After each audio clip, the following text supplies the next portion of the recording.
Selamat datang, penjelajah waktu. Pernahkah kamu mendengar bisikan para dewa di balik badai? Atau jejak raksasa yang terukir di pegunungan? Di Lekuk Waktu, kita akan membuka lembaran kuno dan mengungkap cerita-cerita yang membentuk peradaban. Bersiaplah, karena mitos lebih dari sekadar dongeng. Memulai penelusuran, bangsa Sumeria dan artefak misterius. Perjalanan ini membawa kita kembali jauh ke sekitar 425.000 tahun yang lalu, ke masa di mana sebuah bangsa dengan peradaban yang sangat maju pernah mendiami bumi. Mereka adalah bangsa Sumeria. Nama Sumer sendiri diyakini memiliki arti tanah orang-orang yang berkepala hitam. Bangsa kuno ini menetap di wilayah Mesopotamia, yang kini kita kenal sebagai Irak, sekitar tahun 1400 hingga 17 di Pemulung sebelum Masehi. Mesopotamia sebuah nama yang berasal dari bahasa Yunani. Secara harfiah berarti tanah di antara dua sungai, karena lokasinya yang strategis diapit oleh sungai Tigris dan Eufrat. Wilayah ini dulu terdiri dari kota-kota bertembok besar yang terpisah dan masing-masing punya rajanya sendiri. Bangsa Sumeria diakui secara historis sebagai peradaban kuno yang paling progresif di dunia. Mereka merupakan salah satu peradaban pertama yang mengembangkan sistem penulisan kompleks yang dikenal sebagai tulisan cuneiform. Tulisan ini tidak hanya digunakan untuk mencatat administrasi, tetapi juga untuk merekam puisi dan catatan sejarah yang berperan penting dalam memahami asal-usul peradaban mereka.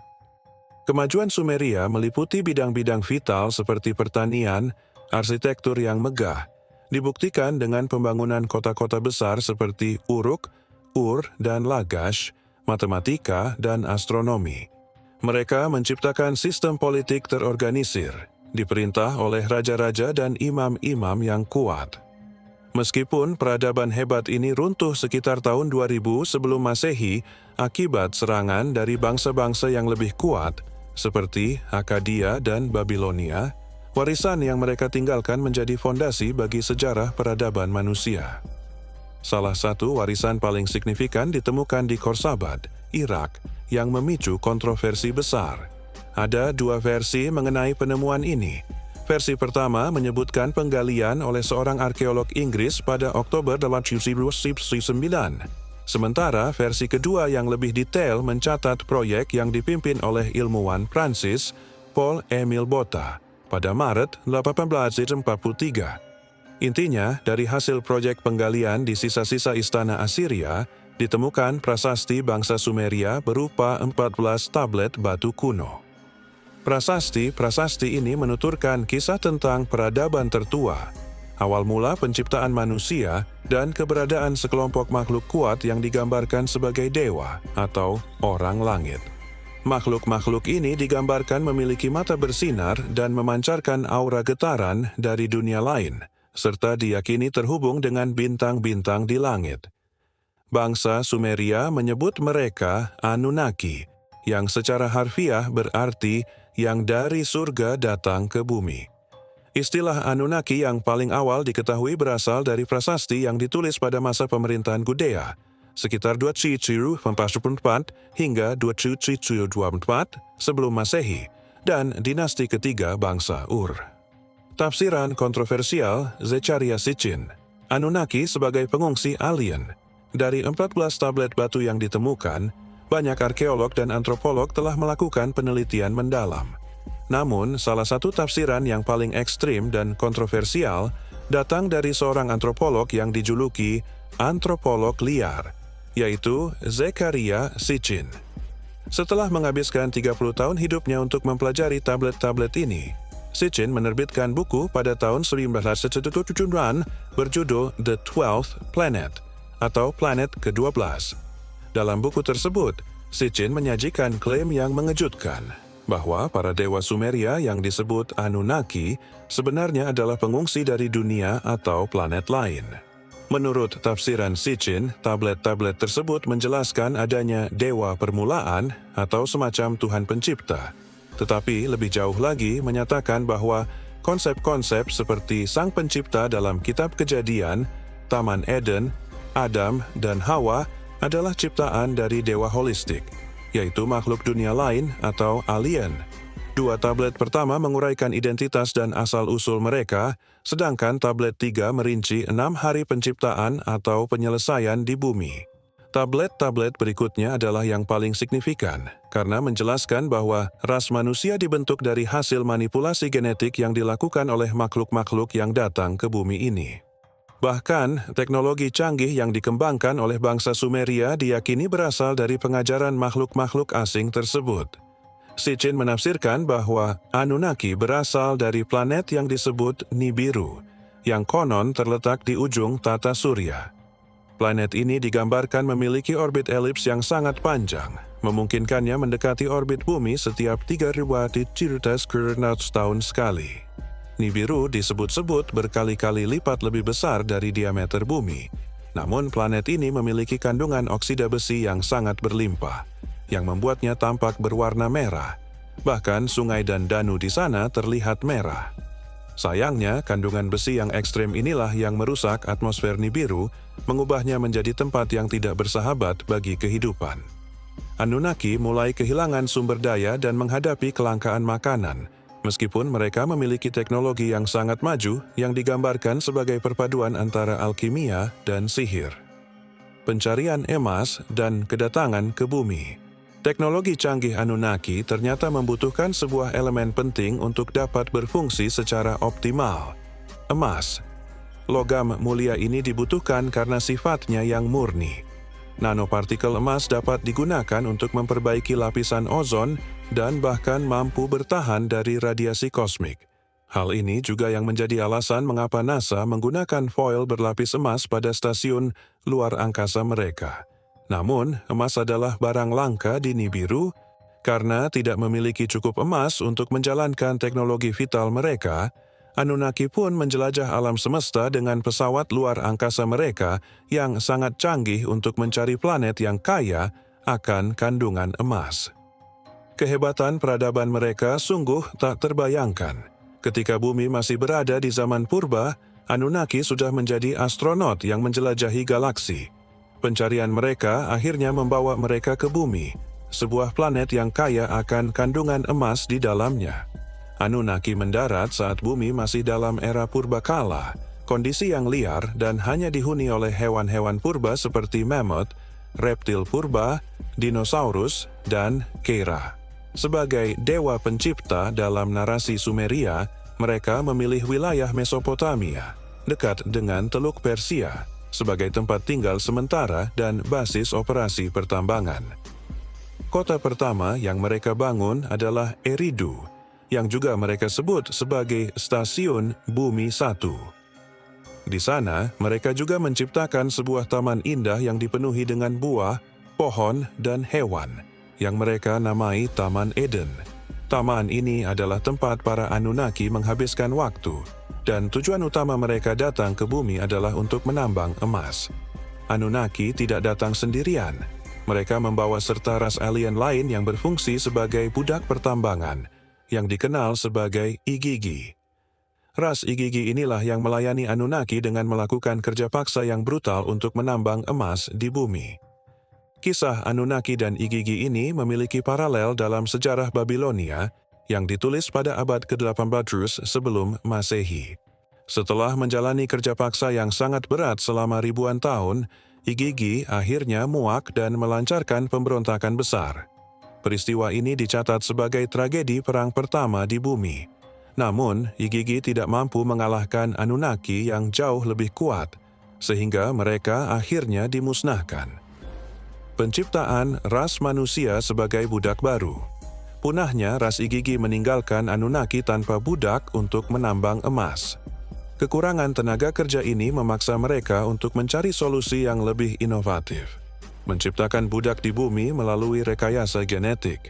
Tujuan mereka adalah menciptakan ras budak yang cukup cerdas untuk melakukan pekerjaan kompleks, tetapi tidak cukup kuat untuk memberontak dan melawan mereka. Eksperimen genetik ini diceritakan secara rinci dalam artefak bernama Atrahasis. Artefak tersebut menyebutkan bahwa sebelum manusia yang sempurna tercipta, sudah ada banyak makhluk unik hasil rekayasa genetik yang dianggap belum sempurna.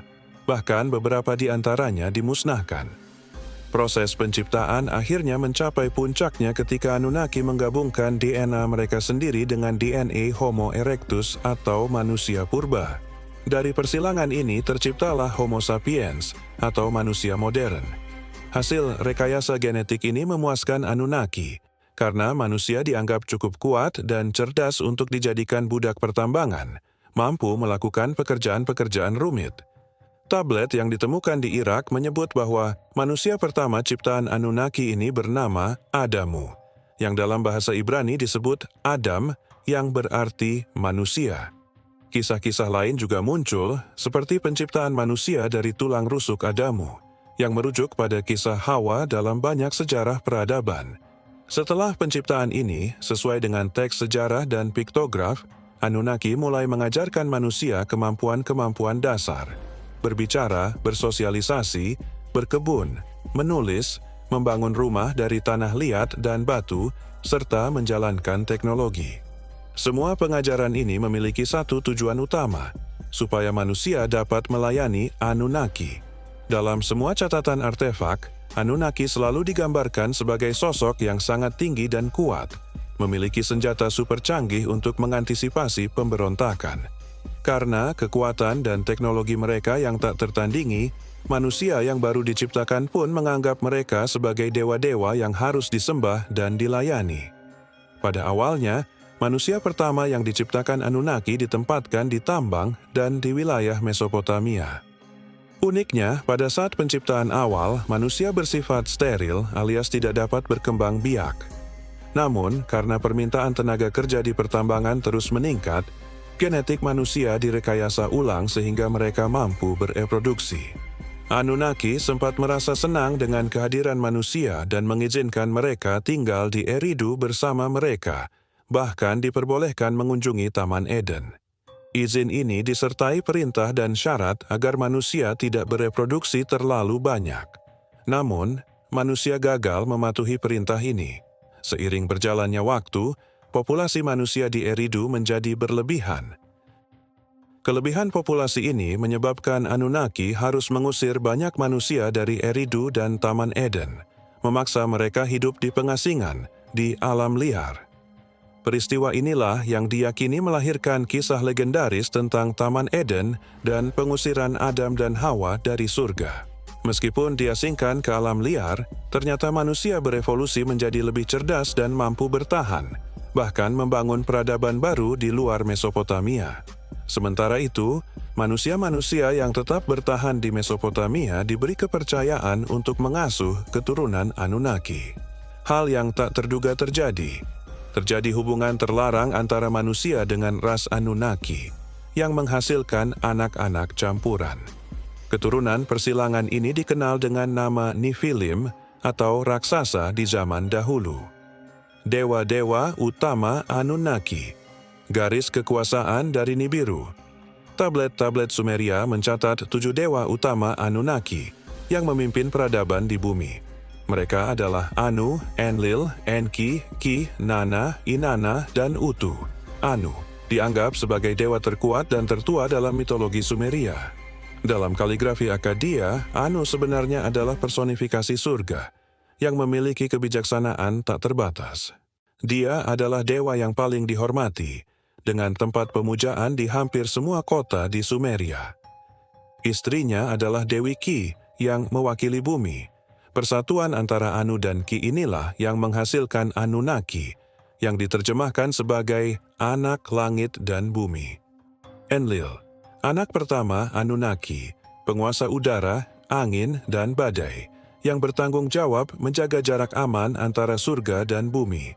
Bangsa Sumeria percaya bahwa sebelum Enlil lahir, langit dan bumi tidak terpisahkan. Enlil dianggap sangat suci sehingga dewa-dewa lain pun tidak dapat memandangnya. Ia juga memiliki tablet takdir yang berisi nasib para dewa dan umat manusia, memberinya kekuasaan dan otoritas yang sangat besar. Enlil juga dijuluki Father of the Black-Headed People, atau Bapa Orang Berkepala Hitam. Enki, adik dari Enlil, dewa lautan dan sungai yang perkasa, sekaligus pelindung kota Eridu. Selama ribuan tahun, dialah yang mengatur dan menjaga Eridu. Enki juga yang diperintahkan oleh Anu untuk merekayasa genetik dan menciptakan manusia sebagai budak baru mereka. Artefak Atrahasis mencatat banyak makhluk unik yang diciptakan Enki sebelum manusia sempurna. Enki kemudian menikah dengan seorang perempuan dari rasnya bernama Ninhursag yang ikut membantu membangun bangsa Sumeria. Nana, adik dari Enki, sang dewa bulan. Nana adalah dewa kebijaksanaan dan rasa keingintahuan. Tugasnya adalah mengajarkan pengetahuan ilmiah dan astronomi kepada manusia. Utu, saudara kembar dari Inanna, personifikasi matahari dan pembela keadilan, kebenaran, dan moralitas. Konon, Utu memiliki kereta suci yang dapat digunakan untuk pergi ke surga, dan sosoknya memancarkan kecemerlangan yang mampu melenyapkan dunia. Inanna, saudara kembar Utu, sang dewi kesuburan, perang, dan kekuatan politik. Ia juga disebut sebagai Ratu Surgawi dan merupakan salah satu dewi paling terkenal di Mesopotamia. Inanna kemudian diadaptasi oleh masyarakat Akkadia, Babilonia, dan Assyria dengan nama Ishtar, kembalinya Nibiru dan banjir besar, The Great Flood.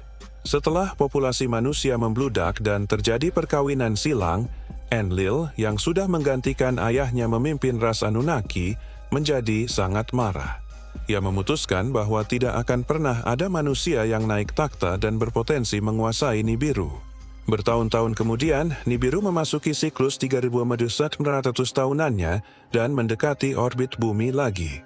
Karena gravitasi Nibiru yang sangat kuat, kedekatannya menciptakan kekacauan di matahari dan bumi. Momen inilah yang diperkirakan akan menjadi kehancuran peradaban awal manusia, dan Enlil membiarkan alam bekerja menghancurkan makhluk ciptaan adiknya, Enki. Kisah tentang bencana kosmik ini tercatat dalam Kolbrin, sebuah Injil kuno yang ditemukan di Skotlandia. Dalam Injil kuno tersebut, Nibiru disebut sebagai penghancur, The Destroyer. Terjemahan tulisannya berbunyi, "Manusia melupakan hari-hari penghancur. Hanya orang bijak yang tahu kemana Nibiru pergi, dan Nibiru akan kembali pada waktu yang ditentukan." Penghancur warnanya cerah dan garang. Bentuknya selalu berubah karena tampilannya tidak stabil, sebab tubuhnya terdiri dari api yang ganas. Teks ini diduga telah dihilangkan dari Alkitab, serupa dengan gulungan laut mati. Dari sudut pandang sains dan astronomi, keberadaan planet sejenis Nibiru ini diperkirakan benar adanya. NASA pada tahun 2017 pernah menerbitkan artikel berjudul The Super Earths That Might Come Home for Dinner, yang mengindikasikan adanya kemungkinan planet 9, planet Smein, yang masanya 10 kali lipat bumi dan berjarak 20 kali lebih jauh dari matahari dibandingkan Neptunus. Jika planet 9 kembali mengorbit ke tata surya, ia akan menjadi versi Super Earth. Meskipun teks sejarah menyebut Nibiru biasanya lewat tanpa menyebabkan kerusakan, tablet kuno mencatat bencana yang terjadi ketika ia melintas mendekati bumi. Bencana besar ini diawali dengan keanehan-keanehan luar biasa. Munculnya bintik-bintik hitam di permukaan matahari, melemahnya medan magnet bumi, dan meningkatnya suhu yang menyebabkan lapisan es di kutub-kutub mencair. Peristiwa ini mencapai puncaknya ketika air laut meningkat, menciptakan air bah atau banjir di mana-mana. Teks di tablet batu menuliskan bahwa beberapa hari sebelum air bah datang, bumi bergemuruh seolah mengerang kesakitan. Pada malam sebelum bencana, di langit, Nibiru terlihat seperti bintang yang bercahaya. Banjir bah yang terjadi di Eridu disebut sebagai Eridugenesis. Catatan mengenai kisah ini sayangnya banyak yang hancur, menyisakan potongan-potongan. Tablet yang tersisa menyebutkan bahwa Enlil melihat banjir ini sebagai kesempatan untuk membersihkan planet bumi dari manusia yang dianggapnya tidak layak. Enlil memutuskan kembali ke Nibiru. Namun banyak Anunnaki lain memilih untuk tinggal di bumi, menyaksikan banjir dan kehancuran dari kapal mereka. Bencana dimulai ketika lapisan es besar di kutub selatan bertabrakan dengan longsoran es yang mengarah ke laut menciptakan tsunami besar yang terus bergerak ke utara. mencapai pertambangan emas Anunnaki di Afrika Utara, dan akhirnya menenggelamkan kota Eridu yang mungkin kini berada di dasar Teluk Persia. Teks yang tertulis di tablet menggambarkan kengerian bencana. Lalu, ada kegelapan di siang hari dan di malam hari, bulan seolah-olah ditelan oleh monster. Bumi mulai bergetar dengan kekuatan yang sebelumnya tidak diketahui. Bumi tampak gelisah dalam cahaya fajar. Awan hitam muncul dari cakrawala. Cahaya pergi, berubah menjadi gelap. Kemudian suara guntur menggelegar dan kilat menerangi langit. Pada hari yang tidak terlupakan itu, air bah dengan raungannya dimulai. Bahtera Ziusudra dan kehidupan abadi. Melihat bencana tersebut, Enki yang bersimpati pada makhluk ciptaannya memerintahkan orang-orang pilihannya untuk membuat perahu. Di antara orang-orang pilihan yang sedikit itu ada sosok bernama Ziusudra. Ziusudra diyakini merujuk kepada Nabi Nuh yang membangun bahtera besar untuk menyelamatkan binatang dan sisa-sisa manusia. Dalam sejarah mitologi yang berbeda, banjir besar konon karena kemarahan dewa atas manusia yang melanggar batas populasinya. Ziusudra disebut-sebut sebagai raja yang saleh. Namun, pecahan tablet rusak yang dinamai pecahan Skien menyebut Ziusudra adalah pendeta dewa Enki yang mendapat peringatan dan perintah untuk membangun bahtera besar. Ketika banjir tiba menenggelamkan daratan, Ziusudra berlayar di atas bahteranya selama 7 hari 7 malam di tengah hujan lebat dan badai besar yang melanda tanpa henti. Bahtera itu membawa binatang, keluarga Ziusudra, dan manusia yang tersisa. Meskipun badai berhenti, hujan lebat masih berlanjut selama 40 hari siang dan malam. Kisah air bah dan Nuh ini tercatat hampir di setiap peradaban di bumi, meskipun dengan versi yang berbeda-beda. Setelah 40 hari terapung, Dewa Utu keluar menemui Ziusudra yang langsung bersujud dan melakukan pengorbanan berupa seekor lembu dan domba. Anu dan Enlil yang sangat marah karena Ziusudra berhasil selamat berkat peringatan Enki, akhirnya dihadapi oleh Ziusudra yang memohon maaf untuk Enki dan pengampunan untuk dirinya sendiri. Melihat kesungguhan Ziusudra, Anu dan Enlil memaafkan Enki, bahkan memberi Ziusudra kehidupan abadi karena telah melestarikan hewan dan segelintir umat manusia yang dianggap layak untuk melanjutkan kehidupan. Ziusudra konon ditempatkan di negara seberang laut bernama The Land of Dilmun, tempat matahari terbit dari timur. Sementara itu, dalam versi Akkadia yang tercatat dalam epos Gilgamesh, tokoh Nuh bukan dinamai Ziusudra, melainkan Utnapishtim. Dalam versi ini, Enlil adalah sosok yang menyebabkan banjir karena manusia telah terlalu banyak membuat keributan. Enlil mengusulkan kepada Anu dan dewa-dewa lain untuk memusnahkan manusia dengan mengirimkan banjir besar. Utnapishtim diberitahu oleh Enki yang bersimpati padanya bahwa banjir besar akan datang dan diperintahkan untuk membangun perahu besar. Secara sains, penelitian telah menunjukkan lewat sampel inti es yang diambil dari Greenland dan Antartika bahwa pada puncak zaman es terakhir, permukaan laut berada 425 kaki lebih rendah daripada ketinggiannya yang sekarang. Indikasi ini sangat jelas mendukung adanya kenaikan air laut yang sangat cepat setelah peristiwa besar yang mungkin merujuk pada air bah. Warisan Anunnaki, piramida dan garis keturunan monarki. Setelah banjir surut, ras Anunnaki yang masih bertahan di bumi segera membuat rekonstruksi pelabuhan antariksa yang baru. Teks Sumeria menjelaskan bagaimana Anunnaki membuat bangunan yang sesuai dengan posisi bintang. Teks itu berbunyi, "Biarkan bumi menjadi dataran dari cerminan langit." Meskipun mendapat kemarahan dari Enlil yang memerintahkan Enki segera kembali ke Nibiru, Enki memutuskan untuk membangun kembali pelabuhan-pelabuhan antariksa. Spekulasi yang paling mengejutkan adalah bahwa piramida-piramida dan semua bangunan kuno di seluruh dunia yang mustahil dibangun tanpa teknologi canggih, sebenarnya dibangun oleh Anunnaki. Tujuan utama pembangunan bangunan monumental ini adalah supaya kelak piramida dan bangunan kuno tersebut bisa memandu mereka kembali ke bumi. Ketika Anunnaki akhirnya meninggalkan bumi, Pengaruh mereka sudah sangat meluas di setiap sudut dunia, dari Mesopotamia, India, hingga ke Amerika Selatan. Sebelum pulang ke Nibiru, rasa simpati Enki yang luar biasa membuatnya memberikan peninggalan yang sangat berharga. Ia mengajari manusia pengetahuan yang lebih luas tentang arsitektur, matematika, musik, tulis-menulis, astronomi, politik, dan sistem pemerintahan.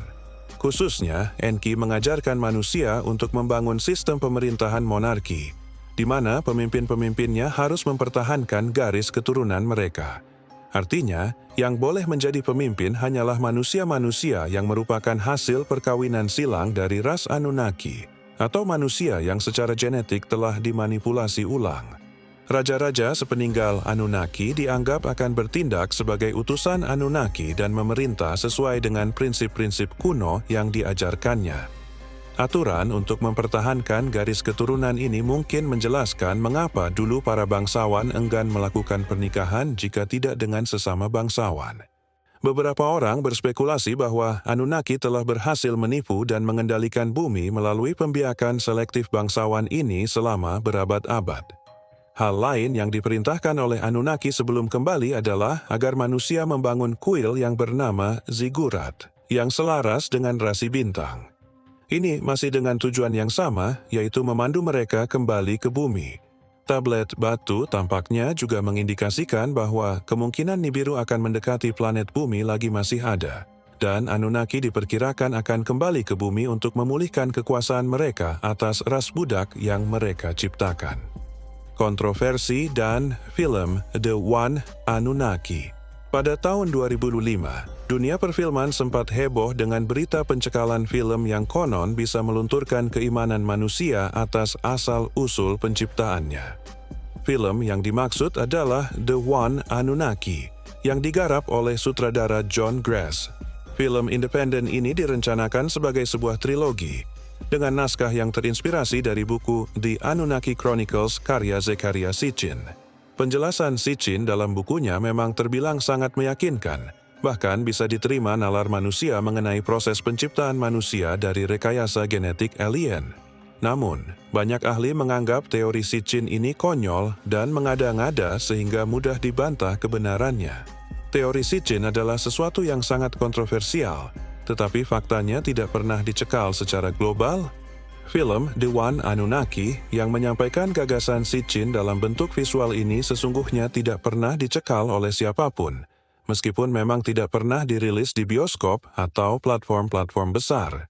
Satu-satunya alasan mengapa film tersebut tidak tayang adalah karena, menurut para mantan kru yang terlibat, anggarannya tidak mencukupi dan proses produksi tidak bisa dilanjutkan lebih jauh lagi. Kini, The One Anunnaki mudah diakses di internet. Bahkan naskahnya diperjualbelikan oleh John Gress di Amazon.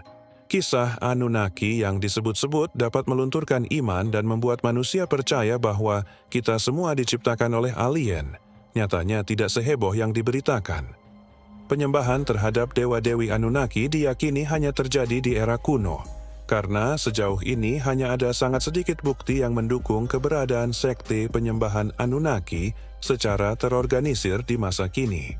Alasannya bisa beragam, tetapi kemungkinan besar karena setiap anggota yang menyembah dewa Anunnaki memiliki kultus masing-masing yang terpisah satu sama lain.